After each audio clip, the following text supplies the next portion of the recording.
కావ్యాది complete responsibility తీసుకో. తన final year MBBS fees కట్టేసి.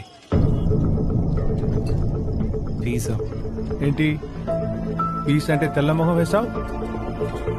నువ్వే చాలా కష్టపడి చాలా బాగా చూసుకుంటున్నావు కదా, ఇదెంత నీకు? After all you can do it man. Fees ఎంత ఉంటుంది అంకుల్? 14 lakhs 14 lakhs అంతే. అంకుల్ నేను ఫీజ్ டேய், என்ன பார்த்தா లూస్ மாதிரி தெரியுதா? ఓం ప్రశ్న ఏం ప్రశ్న ఉన్నా నేను లోన్లు తీసుకుంటూ ఇంట్రెస్ట్లు కడుతూ నాన్న సంఖ్యలు నాకుతూ కావ్యాన్ని చదివించేది నీలాంటి వెట్టి పై పక్కన చూడడానికి.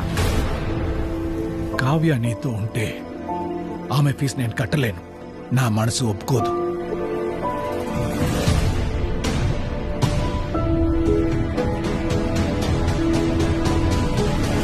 రేయ్,